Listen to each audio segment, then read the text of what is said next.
7 ذوالحجہ 317 ہجری کو بحرین کے حاکم ابو طاہر سلیمانی نے مکہ مکرمہ پر قبضہ کر لیا۔ خوف و ہراس کا یہ عالم تھا کہ اس سال حج بیت اللہ نہ ہو سکا، کوئی بھی شخص عرفات نہ جا سکا۔ انا للہ و انا الیہ راجعون۔ یہ اسلام میں پہلا ایسا موقع تھا کہ حج بیت اللہ نہ ہو سکا۔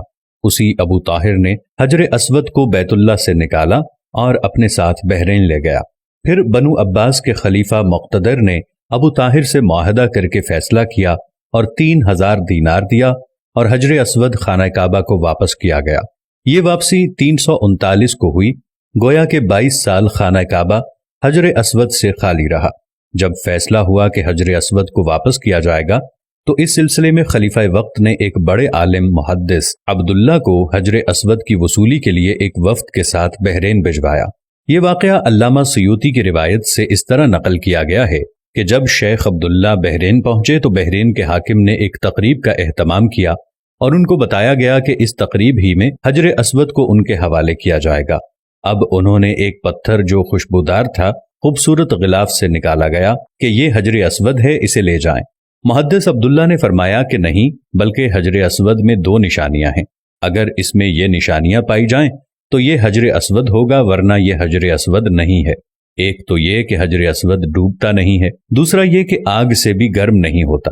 اس پتھر کو جب پانی میں ڈالا گیا تو ڈوب گیا، پھر آگ میں اسے ڈالا گیا تو سخت گرم ہو گیا، یہاں تک کہ پھٹ گیا۔ محدث عبداللہ نے فرمایا یہ ہمارا حجر اسود نہیں۔ پھر دوسرا پتھر لایا گیا، اس کے ساتھ بھی یہی عمل ہوا اور وہ پانی میں ڈوب گیا اور آگ پر گرم ہو گیا۔ فرمایا کہ ہم اصل حجر اسود ہی لیں گے۔ پھر اصل حجر اسود لایا گیا اور آگ میں ڈالا گیا تو ٹھنڈا نکلا، پھر پانی میں ڈالا گیا تو پھول کی طرح پانی میں تیرنے لگا۔ تو محدث عبداللہ نے فرمایا یہی ہمارا حجر اسود ہے اور یہی خانہ کعبہ کی زینت ہے اور یہی جنت والا پتھر ہے۔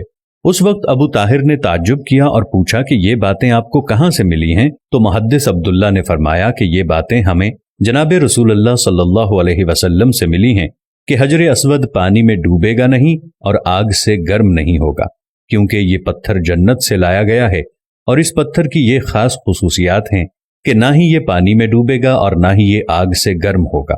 ابو طاہر نے کہا کہ یہ دین روایات سے بڑا مضبوط ہے۔ جب حجر اسود مسلمانوں کو مل گیا تو اسے ایک کمزور اونٹنی کے اوپر لادا گیا، جس نے تیز رفتاری کے ساتھ اسے خانہ کعبہ پہنچایا۔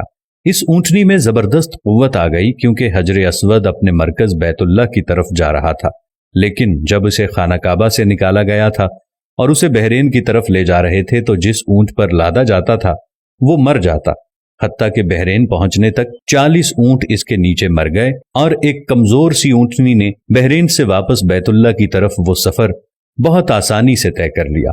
کیا خوبصورت شان ہے میرے اللہ کی، کیا خوبصورت شان ہے میرے نبی کی، اور کیا خوبصورت شان ہے اس حجر اسود کی کہ جو جنت کا پتھر ہے۔